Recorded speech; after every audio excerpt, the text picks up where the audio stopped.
네, 느헤미야서 1장 1절부터 11절까지 우리 한 절씩 교독하겠습니다. 하가랴의 아들 느헤미야의 말이라. 아닥사스다 왕 제20년 기슬르월에 내가 수산궁에 있는데 내 형제들 가운데 하나인 하나님과 너 사람과 함께 유다에서 내게 이르렀기로 내가 그 사로잡힘을 면하고 남아있는 유다와 예루살렘 사람들의 형편을 물은즉 그들이 내게 이르되 사로잡힘을 면하고 남아있는 자들이 그 지방 거기에서 큰 환난을 당하고 능욕을 받으며 예루살렘 성은 허물어지고 성문들은 불탔다 하는지라. 내가 이 말을 듣고 앉아서 울고 수일 동안 슬퍼하며 하나님 앞에 금식하며 기도하여 이르되 하늘의 하나님 여호와여 크고 두려우신 하나님이여 주를 사랑하고 주의 계명을 지키는 자에게 언약을 지키시며 긍휼을 베푸시는 주여 간구하나이다. 이제 종이 주의 종들인 이스라엘 자손을 위하여 주야로 기도하며 우리 이스라엘 자손이 주께 범죄한 죄들을 자복하오니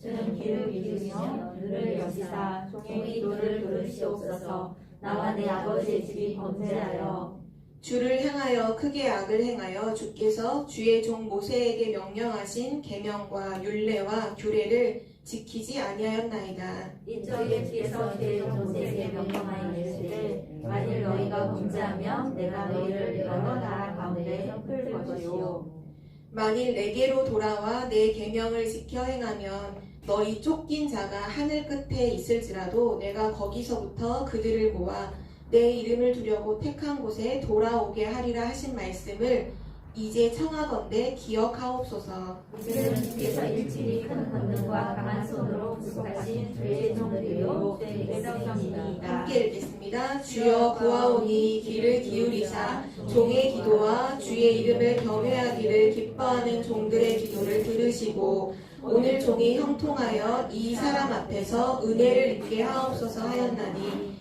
그때에 내가 왕의 술관원이 되었느니라. 아멘. 오늘 말씀의 제목은 미리 누린 느헤미야입니다.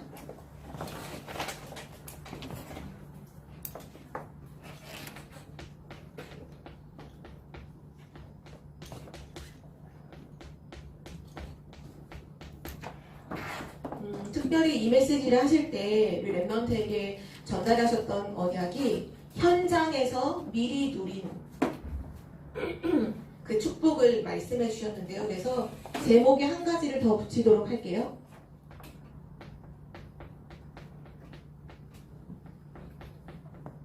어디에서 미리 누렸냐? 현장에서 미리 누린 느헤미야. 현장에서 미리 누린 느헤미야. 그렇다면 우리 랩런트들은 현장이 어떤지를 정확하게 알아야 하겠죠. 그래서 오늘 서론으로 현장, 다른 말로 하면 세상. 우리 랩런트들이 살아가는 곳이죠. 이 세상 현장은 어떤 곳이냐. 랩런트들이 세상 현장을 어떻게 느끼고 또 체험하며 사는지는 다 다르겠지만 세상은 어떤 곳이냐.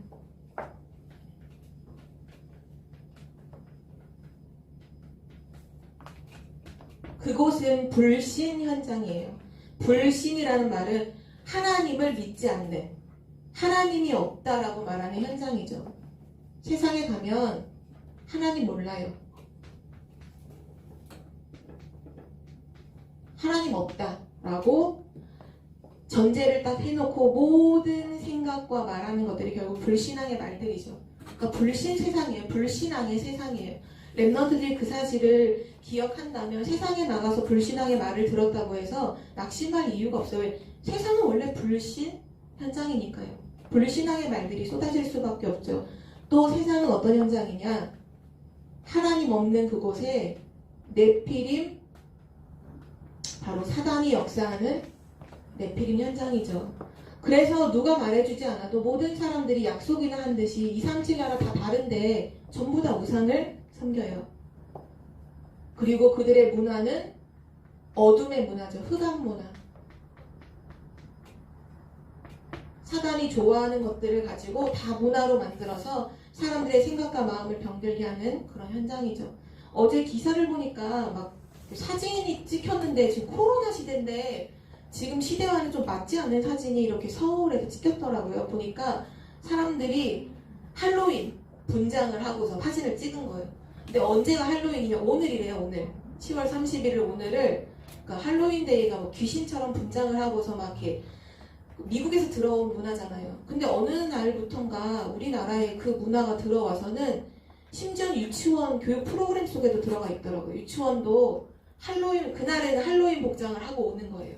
그게 뭔가 아이들의 놀이 문화처럼 아예 지금 막 학교, 초등학교, 뭐 유치원은 뭐 들어갔을 정도면 말할 것도 없죠.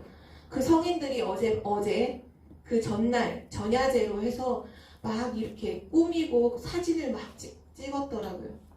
지금 세상이 흑암 문화예요, 흑암 문화. 랩넌트가 그것이 재밌고 즐거운 거라고 생각한다면 랩넌트는 영적인 사실을 모르는 거예요. 랩넌트는 세상 현장을 정확하게 알아야 세상 현장을 살릴 수 있죠. 사람들은 막 우상 문화로 즐기고 하나님 없다고 말하고 우상 숭배 막 하지만 자세히 그 현장을 들어가 봐서 사람들 한 명 한 명을 보면 전부 다 어디에 걸려 있냐? 재앙 속에 있어요. 그래서 현장은요, 재앙 현장이에요. 누구도 해결하지 못하는 영적 문제를 가지고 있어요. 다른 사람에게 들킬까봐 숨어서 고통받고 있는 지금 정신병. 지금 이런 문제를 갖고 있는 사람이 너무 많죠. 그리고 끊임없이 분쟁하고 싸워요. 가정이 다 무너지고 모든 무슨 관계들이 다 무너지는 이런 재앙 속에 있는 곳이 바로 세상 현장이에요. 자, 그러면 우리 랩넌트들이 이 세상 현장을 복음의 눈으로 한번 쫙 볼까요? 복음의 눈으로 보면 결국 현장에 가지고 있는 진짜 문제가 뭐냐면요. 하나님 없다 하잖아요. 현장의 문제는 다른 게 문제가 아니라 바로 하나님 떠난 문제 속에 있는 거예요. 또 현장의 진짜 근본 문제는 뭐냐? 우상 숭배하고 흑암 문화에 완전히 사로잡혀 있는 결국은 사단의 문제에 다 걸려 있는 거예요.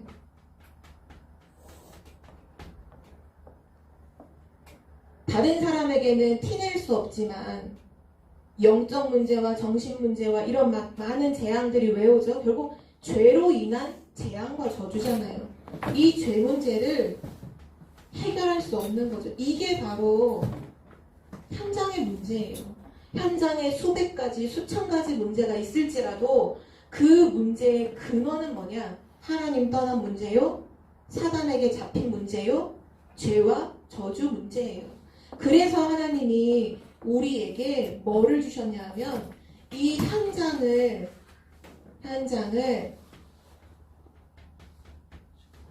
살리는 답을 주신 거예요. 하나님 떠난 문제를 해결하는 참 선지자, 하나님 만나는 길 되신 참 선지자, 사단의 문제를 완전히 해결하신 참 왕, 죄와 저주 문제를 완전히 해결하신 참 제사장 대신 그 예수 그리스도를 우리에게 주신 거예요. 그래서 하나님이 랩넌트를 현장에 보내시는 이유가 랩넌트가 누구죠? 복음 가진 자잖아요. 현장을 살릴 수밖에 없는 답을 갖고 있기 때문에 하나님이 랩넌트들을 현장으로 보내시는 거예요. 랩넌트들이 능력이 있고 뭔가 내가 실력이 있고 그게 아니라 현장을 살리는 답은 복음밖에 없어요. 예수 그리스도라는 이 복음이 오직 된 랩넌트를 통해서 하나님은 현장의 복음을 회복하시죠. 그게 바로 랩넌트요. 랩넌트의 사명이잖아요. 하나님은 지금도 복음을 오직으로 결론 낸 랩넌트를 찾고 있어요. 그 랩넌트를 세상의 지도자로 하나님 보내십니다. 모든 걸 준비하셔서요. 그래서 오늘 이 분명한 사실을 알고 지금 세상 현장이 어떤지를 알고 그 현장의 문제의 근본이 뭔지를 알고 그 해답이 그리스도라는 걸 알았다면 이제 랩넌트들이 준비해야 될 게 한 가지가 있어요. 왜냐? 우리 랩넌트들은 결국 현장에서 생활을 하잖아요. 그래서 오늘 느헤미야처럼 현장에서 승리하려면 여러분이 지금 세팅해야 될 것이 있어요. 계속 요즘에 말씀의 흐름에서 계속 나오죠. 어제 산업선교, 전도와 핵심 메시지, 또 청신 메시지에서도 계속 나왔어요. 그게 뭐냐? 9가지를 세팅하는 거예요. 근데 9가지를 어떻게 세팅하냐? 24 기도로 세팅하는 거예요. 24 기도로. 미리 말해줄게요. 이거 외우는 거 아니에요. 9가지 세팅 외운다고 해도 나에게는 능력 안 돼요. 의미가 없어요. 오히려 이 말씀을 자세히 듣다가 맞다. 진짜 그렇구나. 이것만 돼도 그 랩런트에게는 이 역사가 일어나게 될 거예요. 절대로 외우는 거 아니에요. 지식이 아니에요. 이거는 진짜 맞을 수밖에 없는 게 오늘 24 기도로 9가지를 미리 세팅하면 반드시 현장에서 승리하게 돼요. 오늘 그 증인이 느헤미야인데 함께 확인해 볼 텐데요. 먼저 뭐 하냐?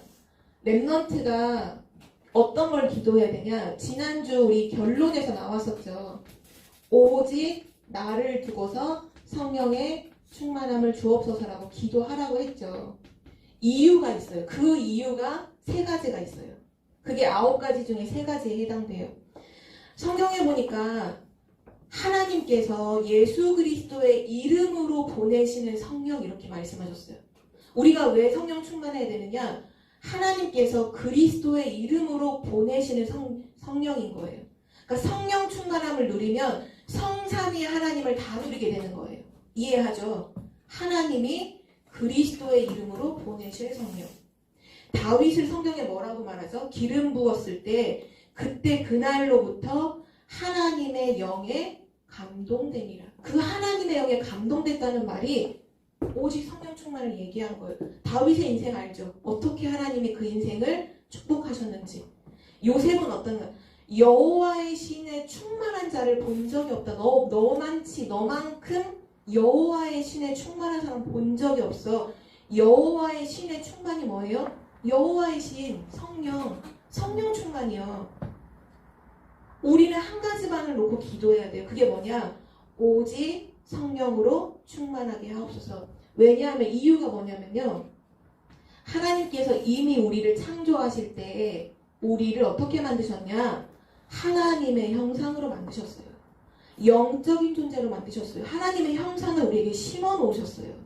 또 창세기 2장 7절에 우리 코에 생기를 불어넣으시니 우리가 사람이 생명이 되니라. 그 생기라는 단어의 원어를 찾아보면 성령을 의미해요. 성령. 우리에게 성령을 불어넣으시니 우리가 살아나게 됐어요. 그때부터 살아난 영인 우리 사람은 히브리서 4장 12절에 살아있는 하나님의 말씀을 들을 때 영혼이 살고요. 마음과 생각이 살고요. 육신과 모든 부분들이 다 치유가 되어져요. 이게 하나님이 우리에게 심어 놓으신 무한한 가능성, 무한한 능력이에요. 그래서 여러분이 오직 성령 충만을 기도하면 어떤 일이 일어나느냐? 무한한 힘이 생겨요. 이건 전도사님의 말이 아니라 하나님이 그렇게 되도록 이미 심어놨어요. 하나님의 형상, 생명력. 하나님이 이미 심어 놓았기 때문에 우리가 다른 걸 살리는 게 아니라 지금 하나님의 형상 그걸 살리고 생명을 살리고 나의 생명력을 살리는 거예요. 근데 그걸 살리는 방법이 뭐냐? 오직 성령으로 충만하게 하옵소서. 그때 무한한 힘이 생기죠. 자, 그리고 2번째, 랩넌트는 뭘 기도하냐면요. 오늘부터 계속 기도하세요. 아까 현우도 기도할 때 이 기도 제목이 담겨 있더라고요. 무엇을 기도하느냐? 보좌와 시공간 초월과 237의 빛. 하나님 이것을 날마다 누리게, 오늘도 누리게, 지금 누리게 하옵소서. 이것을 누리는 기도를 하세요. 오직 성령 충만 놓고 기도하고 그 다음에 기도하는 게 보좌의 축복, 237의 시공간 초월, 237의 빛을 놓고 기도하면 어떤 일이 일어나느냐? 이 축복이 나에게 먼저 각인이 돼요. 먼저 나에게 세팅이 딱 돼요. 그 다음부터 세팅된 다음부터 어떤 일이 일어나 이것이 전 세계로 전달이 돼요. 그게 축복이에요. 우리가 어떻게 세상을 살리는 지도자로 서죠? 237 치유성에서 어떻게 우리가 지도자가 되나요? 이 축복을 누림으로 전달될 때 세상을 살리는 지도자가 되는 거예요. 그것이 하나님이 우리에게 원하시는 기도 제목이죠. 여러분에게 각인되는 축복이 늘 있기를 기도합니다. 그리고 마지막 세 번째 기도해야 될 건 뭐냐? 전무후무한 축복을 두고서 기도하세요. 하나님이 전에도 없고 후에도 없는 하나님이 준비해 놓으신 전무후무한 축복이 있어요. 이거는 하나님이 준비해 놓으셨고 반드시 우리가 복음을 깨닫고 이 기도하고 있으면 발견하게 돼요. 그러니까 기도할 때마다 하나님 나에게 전무후무한 축복을 허락해 주세요. 근데 그 전무후무한 축복이 어디에 있냐? 나에 대한 전무후무가 있고요. 내가 이 청주복음교회를 다니고 있고 내가 청주복음교회 렘넌트 서밋인데 이 교회의 전무후무를 발견하게 하시고 또 여러분이 하고 있는 학업 또 여러분이 일하고 있는 직업 거기에 전무후무한 응답을 하나님이 이미 준비해놨어요. 중요한 건 이거예요. 내가 만드는 게 아니라 이미 하나님이 우리를 구원하실 때 그리스도 예수 안에서 완전히 준비를 다 해놨어요. 이거를 우리가 아직 발견을 못해서 그런데 기도를 통해서 이거를 발견하는 거예요. 자, 하나, 둘, 쉽게 줄게요. 셋, 넷, 다섯, 여섯, 일곱, 여덟, 아홉.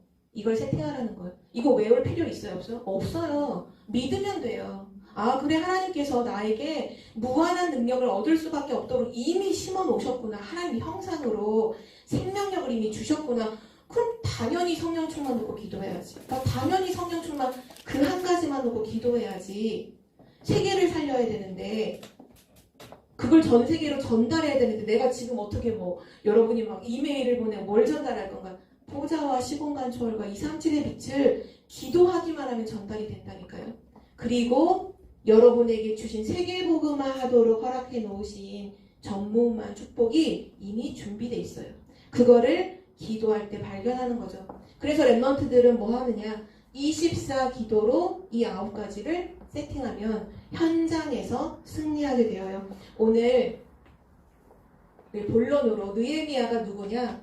바로 24 기도 속에서 이걸 누렸던 사람이 느헤미야였어요. 자, 느헤미야가 오늘 1번에 보면 성공한 느헤미야라고 나오죠? 성공한 느헤미야.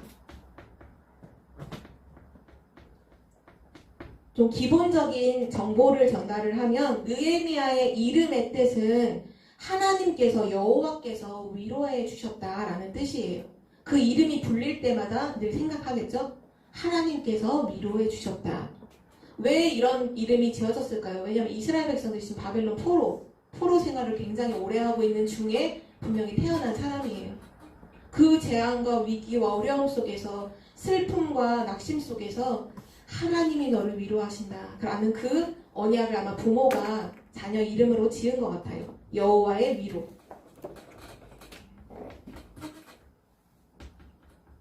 근데 이 사람이 누구냐? 이 사람이 수룹바벨이라는 사람과 함께 2명만이 아니라 바벨론 포로로 끌려갔던 사람들이 지금 1차로 귀환하고 2차로 귀환하고 있는 그런 상황 속에 포로에서 귀환되었던 지도자였어요. 그리고 또 그 사람은 누구냐?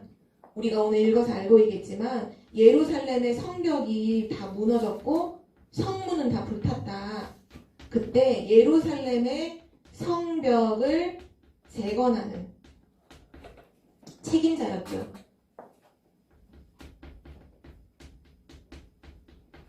근데 중요한 건 이런 위치나 자리가 중요한 건 아니에요. 오늘 느헤미야서가 1장부터 마지막 장까지를 여러분이 읽어보면 와, 하나님이 이렇게 역사하시는구나를 정말 많이 발견하게 될 거예요. 제가 오늘 이 느헤미야 메시지를 다시 한번 이번 한 주간 동안 정리를 하면서 성경을 펴서 읽는데 이미 제가 예전에 느헤미야서를 되게 깊이 묵상하면서 읽었던 적이 있었거든요. 그때 제가 써놓은 글들이 성경 이 구절구절마다 막 적혀 있더라고요. 근데 그거를 적을 때 적어놓은 걸 다시 읽으면서 그렇지. 하나님이 이렇게도 완벽하게 준비하시고 성취하시고 역사하시는구나를 정말 믿음이 너무 많이 생기더라고요. 우리 랩런트들도 혹시 초등부 랩런트 너무 어리다면 엄마와 함께 같이 읽어도 매일 밤 한 장씩 읽어도 너무 좋을 것 같고요. 중고등, 대학, 청년, 어른 랩런트들은 한번 조용한 시간에 정말 시간에 쫓기지 않을 때 차근차근 읽으면 이야기로 되어 있어서 어렵지 않을 거예요. 한번 읽어가면 좋겠고요. 두 번 여기 이 느헤미야를 통해서 예루살렘의 성벽이 재건이라는 건 다시 지어지는 거예요. 왜냐하면 무너졌으니까 한 번 젖었던 게 무너졌으니까 다시 세우는 그 공사가 시작이 돼요. 근데 이것이 시작되는 그 스토리가 정말 너무 이 축복이에요. 오늘 우리가 읽었던 느헤미야 1장에 보면 그런 내용이 나오죠. 지금 수산궁에 있다 했잖아요. 느헤미야 수산궁. 수산궁 어디 들어본 적 있잖아요. 수산궁. 어디 익숙하죠? 맞아요. 그 에스더가 있던 바로 그 수산궁. 바로 메대 나라죠. 지금으로 우리가 아는 단어로 페르시아라는 나라에 지금 왕궁에 있는 사람이에요. 느헤미야도. 그럼 에스더랑 알고 있을까? 에스더랑 서로 알고 있는 사람이니까 좀 이따 이제 나오게 될 거고요. 이 수산궁에 있는데 자기 가족 중에 형제 한 명과 몇몇의 사람이 예루살렘에서 이 수산궁에 있는 느헤미야를 찾아왔어요.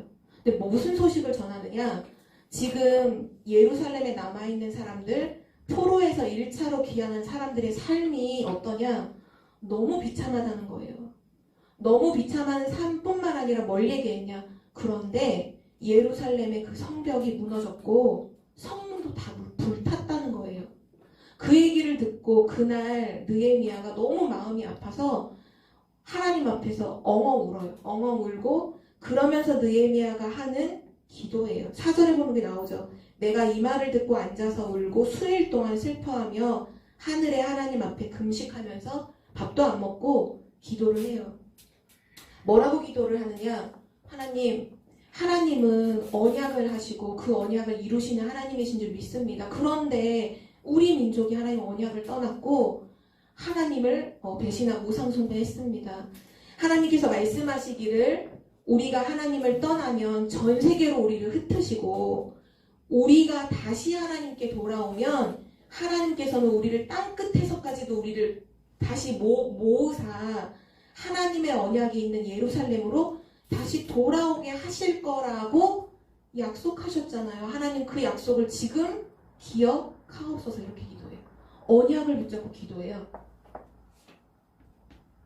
막 울고불고 때를 쓰는 게 아니라 하나님이 말씀하신 그 말씀을 그대로 붙잡고 언약을 잡고 하나님 그렇게 말씀하셨죠. 우리가 하나님을 떠나면 전 세계로 흩으신다고요.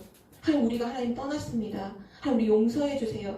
그런데 하나님 우리가 돌이키면 하나님 우리 다시 모아서 회복시켜 주신다 하셨잖아요.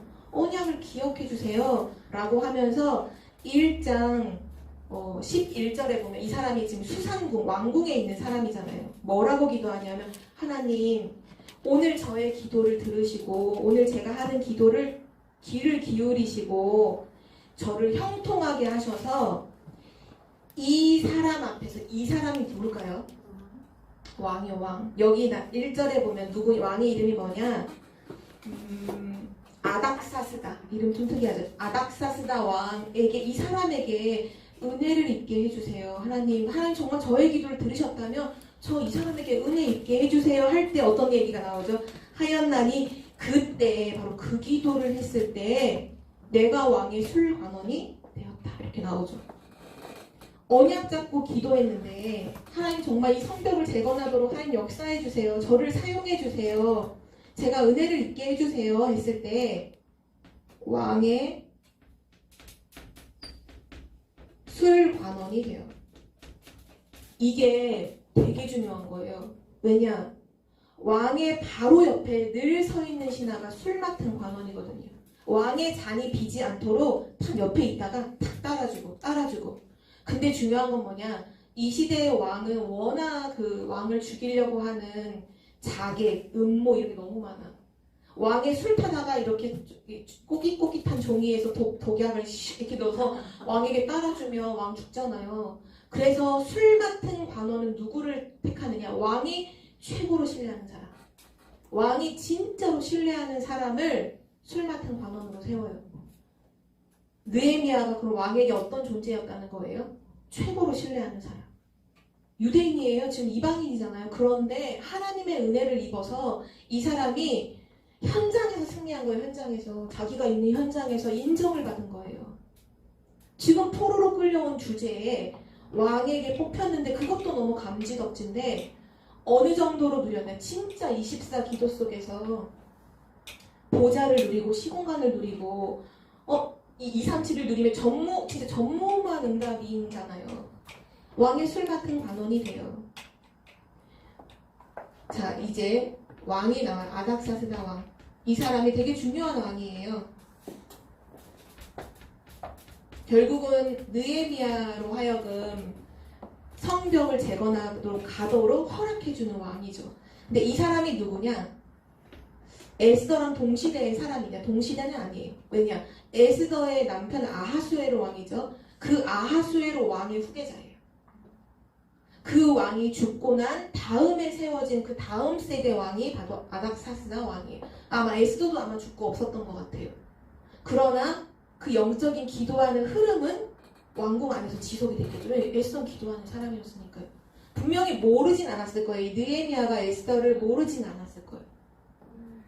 다 기도하는 사람. 이 아닥사스다 왕이 술 맡은 관원장인 이 느헤미야가 술을 따라주는데 이 느헤미야 2장에 보면 얘기가 나와요. 한 번도 얼굴에 근심이 없이 늘 밝았던 느헤미야가 어느 날 너무 근심에 쌓여있는 게 보인 거예요. 왕이 물어요. 무슨 일이냐? 왕이요. 너무 죄송합니다. 제가 얼굴에 근심을 보이는 게 너무 죄송하다고 하면서 자기의 그 지금 민족 그리고 자기의 그 고향인 예루살렘의 성벽이 무너지고 성문이 불탄 그런 비참한 상황을 얘기해요. 근데 왕이 그거를 딱 듣고는 2장 4절에 보면 뭐라고 말하냐면 왕이 내게 이르시되 그러면 네가 무엇을 원하느냐 이렇게 질문을 해요. 왕이 네가 무엇을 원하느냐. 그때 느헤미야가 어떻게 했을까요? 여러분 같으면 어떻게 했을 것 같아요? 네, 뭐라고 얘기했겠죠. 느헤미야 안 그랬어요. 성경에 볼까요? 2장 4절에 보면 네가 무엇을 원하느냐 하시기로 내가 곧 뭐해요? 하늘의 하나님께 묵도하고 조용히 기도해요. 하나님께 물어봤겠죠. 하나님 원하시는 게 뭐예요? 이거죠. 하나님 계획이 뭐예요? 이게 기도의 24 기도의 사람의 모습이에요. 여러분은 삶을 어떻게 우리는 살아가고 있나요? 어떤 일이 생겼을 때 기도하기도 전에 우리는 먼저 우리가 생각한 대로 다 모든 걸 하며 늘 틀린 선택을 할 때 너무 많잖아요. 오늘 느헤미야는 진짜 기도의 사람이었어요. 왕이 네가 원하는 게 무엇이냐? 근데 그 앞에서 조용히 눈을 감고 기도를 해요. 하나님께. 왕도 이미 알았을 거예요. 기도의 사람이라는 걸. 그 기다려줬겠죠? 그때 왕에게 얘기를 해요. 하나님, 왕이시여 저로 하여금 완전히 돌아가는 게 아니라 어느 기한 동안 그 성벽을 재건할 수 있도록 저를 그 예루살렘으로 보내주세요. 그러면서 뭐라고까지 이제 구하냐면 왕이여 저에게 조서를 내려주셔서 서쪽 문에 있는 그 총독들한테 내가 그 문들을 다 지나갈 때 막힘이 없도록 나에게 그 허가서를 주세요. 왕이요. 예루살렘까지 가는 길에마다 길목마다 총독들이 있는데 그 총독들이 안 돼, 너 못 가, 출입금지 이러면 또 돌아와야 되거든. 그러니까 왕이 허락해주는 문서를 허가서를 저에게 주세요. 그러면서 또 한 가지 부탁해요. 왕이요. 이 나라에 살리머니 있잖아요. 살리머니라는 건 나무를 이렇게 관장하는 그런 부서잖아요. 살리먼에 있는 그 장관에게 부탁해서 우리가 예루살렘 성벽을 재건하는 데 필요한 나무를 쓸 수 있도록 해주세요. 왕이 그 얘기를 딱 들었는데요. 하나님이 역사를, 성령이 역사했어요. 왕의 마음이 그 얘기를 듣는데 뭐야? 너가 뭐를 한다고? 이게 아니라 뭐 나무를 쓴다고 돈이 얼만데 이렇게 할 수 있잖아요. 그런데 그게 딱 좋게 여겨지는 거야. 좋다. 좋아. 가. 몇 년이 걸리는 기한을 두고 돌아가. 그리고 내가 다 조서도 다 써줄게. 허가서도 다 써줄게. 나무 다 갖다 써. 다 갖다 써도 괜찮아. 왕이요. 모든 것을 허락해줘요. 그러나 그 배후에는 누가 역사하신 거냐? 하나님이 역사죠. 어떻게 하나님이 역사하실 수밖에 없죠? 24 기도 속에 있는데, 늘 하나님을 누리고 있는데, 늘 하나님으로 충만해 있는데 너무 당연하죠. 그렇게 해서 돌아가서 예루살렘 성벽이 재건이 돼요. 중요한 거는 현장이잖아요. 현장에는 하나님의 역사를 모르고 하나님을 모르는 불신자들이 있는 현장이에요. 그 현장에 언약 붙잡고 간다. 불신자들이 환호할까요? 실제로는 그렇지 않아요. 사단이 사람을 이용해서 사람들로 하여금 마음을 이렇게 조장을 시켜서 하나님의 자녀가 복음 회복하는 걸 못하도록 막는 일을 해요. 실제 그런 일이 일어나죠. 2장부터 쭉 나오는, 되게 많이 나오는 일은 있어요. 산발랏, 도비야. 또 이 사람들은 같은 민족은 아니에요. 암몬족, 호론족 사람들이고요. 같은 이스라엘 민족이죠. 근데 사마리아 사람들, 근데 이 사마리아는 원래 언약이 없는 현장이잖아요. 그 사람들이 방해를 하는 거예요. 방해를, 여러분이 스토리를 읽어보면 이제 영화 한 편이 나와요. 영화 한 편. 제가 볼 때 영화로 찍으면 장난 아닐 거예요. 진짜 심각해요. 이미 느헤미야가 예루살렘 돌아가서 성벽을 재건한다는 얘기를 듣고는 산발락과 도비아라는 사람 이미 마음이 두려워요. 얘네들이 흥황할까봐, 예루살렘 이 유대인들이 흥황할까봐 두려워해서 그때부터 비난과 조롱, 요즘 말은 악플이죠. 악플을 계속 이때는 인터넷이 없으니까 말로 사람들의 마음을 다 무너뜨리는 거예요. 야, 니네가 성벽을 쌓는다고? 야, 니네 성벽 위에 여우가 올라가면 무너지겠다. 막 이런 식으로 막 비난하고 조롱하는 일들을 어마어마하게 해요. 또 느헤미야가 와서 이걸 책임지니까 느헤미야 죽여야겠다. 그래서 편지를 써요. 산발랏이 편지를 써서 야, 내가 미안했어. 우리가 막는 거 미안했어. 내가 너랑 화해하고 좀 잘 일을 이루고 싶으니까 몇 날, 몇 월, 며칠 밤에 그 성벽으로 나와. 밤에. 너 대신 절대 같이 나오면 안 돼. 혼자 나와야 돼. 그런 편지를 써요. 그때 느헤미야가 노해요. 안 돼. 우리는 지금 밤새도록 또 계속 성벽을 지어야 되기 때문에 너의 부탁을 들어줄 수 없어. 5번이나 편지를 써요. 너 어디로 나와. 혼자 나와. 근데요, 하나님께서 기도하는 느헤미야에게 이 모든 음모와 이 모든 위기를 다 넘어서게 하세요. 하나님 지혜를 주셔가지고. 나중에 어느 정도까지 일을 하느냐, 돈을 가지고 선지자를 한 명 돈을 주고서 매수를 해서 선지자에게 악담을 하는 예언을 하게 만들어요. 막 그런 일들을 막 계속 조장해서 결국은 한 번 이 재건이 중단이 되죠. 그러나 하나님은 살아계시고 느헤미야는 기도의 사람이죠. 다시 성벽이 재건되고 성벽이 완성되고 하나님의 역사가 계속 이루어져요. 이때 느헤미야가 어떤 역할을 했느냐가 오늘 렘넌트가 딱 붙잡아야 되는 중요한 내용들이 담겨 있어요.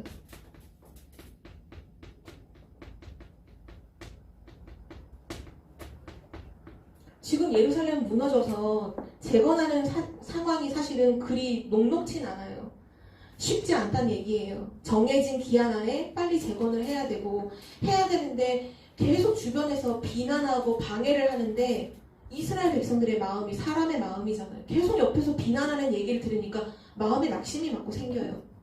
그리고 이 사람들이 자꾸 전쟁을 일으키려고 도비아와 산발랏이 자꾸 전쟁을 일으켜 무기를 가지고 막 뛰어나오니까 이게 지금 망치질을 하다가 갑자기 망치 내려놓고 칼을 들고 나갈 수도 없는 막 이러지도 못하고 저러지도 못하는 일들이 막 일어나죠. 느헤미야가 이때 어떻게 했을까요? 여러분은 이때 어떻게 할 것 같아요? 멤버들 어떻게 할 거예요? 방해를 너무 심하게 해요. 너무너무 심하게. 도비아도 방해하고 막 산발랏도 방해를 하고 사마리아 사람들 방해하고 모든 방해를 하는데 느헤미야가 뭐 하느냐? 그 사람하고 대응하지 않아요. 싸우지 않아요. 24 기도 속으로 들어가요. 오늘 느헤미야서를 쭉 읽어보면 계속 느헤미야 기도해요. 하나님 은혜를 베푸시옵소서. 하나님 이 상황을 하나님 아시죠? 하나님이 역사하여 주옵소서. 계속 기도로 영적 싸움을 계속 붙어요. 하나님께서 모든 위험과 모든 환난을 다 넘어서게 하시죠. 이때 또 하나 또 약간 방해 요소가 뭐였냐면 백성들이 돌아와서 보니까 살 집도 없고 먹을 것도 없어서 이 백성들이 많은 불신앙에 빠지죠. 그래서 우리가 지금 성벽을 재건해야 되는데 너무 상황이 어렵고 이런 막 부르짖는 이게 원성이 있어요. 그럴 때 느헤미야서 5장 6절에 보면 그 백성들의 말을 듣고 처음에는 좀 화가 나요. 아니 지금 우리가 이런 축복 속에서 성벽을 재건하는데 왜 원망불평하고 있냐라고 하려고 하는데 6절에 딱 보면 깊이 생각을 또 해요. 그게 그냥 자기 생각을 했던 걸까요? 아까 왕이 너 무엇을 원하니? 라고 했을 때 조용히 묵도했잖아요. 이때 느헤미야가 또 기도해요. 백성들의 원망하는 말을 듣고도 또 하나님 앞에 기도를 해요. 그때 하나님이 지혜를 주시는데 그 5장 마지막에 보면은 백성들이 하나님을 완전히 찬양하는 걸로 완전히 돌이켜요. 하나님께서 정말 이 사람들을 살릴 수 있는 지혜를 주셨거든요. 그리고 이 성벽을 재건하기까지 어떻게 하느냐? 모든 백성들에게 얘기해요. 너희들은 한 손에는 무기를 들고 한 손에는 쟁기를 들고서 성벽을 재건해라. 그 말은 뭐냐 하면 무장하고 성벽을 재건해라. 언제든지 우리를 방해하는 사람들이 쳐들어왔을 때 바로 무기 가지고 싸울 수 있도록 무기도 갖추고 연장도 들고 성벽을 재건해요. 이게 얼마나 번거로운 일이에요. 그렇죠? 연장도 무겁고 무기도 무거울 텐데 그런데 이 사람들이 기쁘게 무장을 하고 성벽 재건을 해요. 왜냐? 영적인 싸움이라는 걸 안 거예요.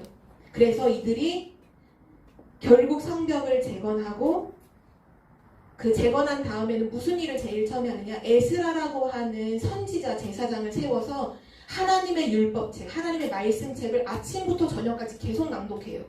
백성들이 그 말씀 듣고 눈물을 흘리고 회개하고 언약을 붙잡죠. 하나님이 복음을 회복시켜 주셨어요. 저는 이 느헤미야서를 보면서 와 진짜 전무후무다 이런 생각이 들더라고요. 느헤미야 한 사람이 받은 전무후무한 응답도 있지만 이 성벽을 재건할 때 필요한 모든 것을 하나님이 다 충당하게 하시는 것도 볼 때 진짜 그것도 제일 전무후무고 그 지도자로서 기도할 때마다 하나님 지혜 주시고 능력 주셔서 모든 백성들과 함께 그 일 할 수 있도록 하신 게 전무후무구나 그런 생각이 들었어요.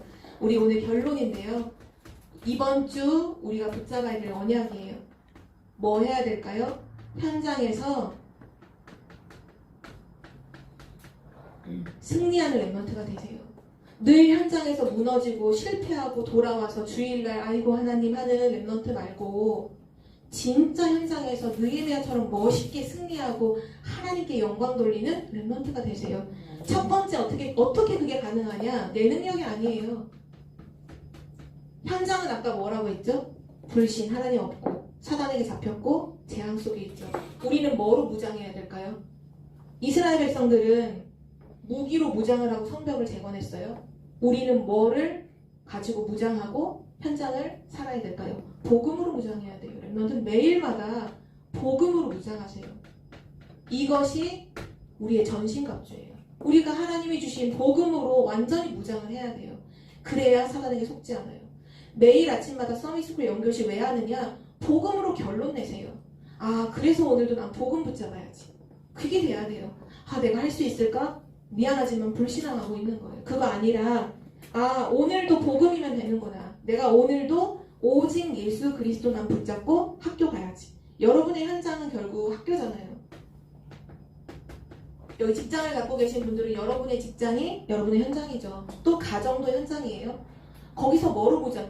사단은 계속 공격해, 계속 방해해요. 우리로 하여금 9가지 세팅도 못하도록 방해하고 하나님 말씀 앞에 서지 못하도록 방해하고 영적인 시스템을 세우지 못하도록 계속 방해해요.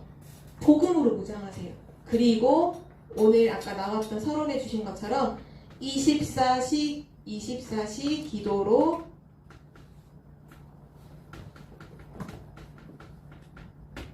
아홉 세팅 말은 좀 어렵지만 그냥 24시 기도를 3가지 기도를 하시면 돼요. 하나님 오늘도 오직 성령으로 충만하게 해주세요. 보좌와 시공간 초월과 237의 빛이 나를 통해 전 현장에 세계에 전달되게 해주세요. 하나님 오늘도 전무후무한 그 축복 하나님 준비해 놓으셨죠? 저에게 발견하게 해주세요. 여러분이 그 축복을 기도할 때 느헤미야가 받았던 것처럼 전무후무한 응답으로 하나님 역사하실 줄 믿습니다. 함께 기도하고 마칠게요. 살아계신 하나님 감사합니다. 오늘 느헤미야처럼 현장에서 미리 누리는 랩넌트가 되게 하여 주옵소서. 24 기도 속에서 9가지를 세팅하고 오직 복음으로 무장하여 현장을 살리는 랩넌트가 되게 하여 주옵소서. 말씀하신 대로 응답하신 하나님께 감사드리며 예수 그리스도의 이름으로 기도드립니다. 아멘.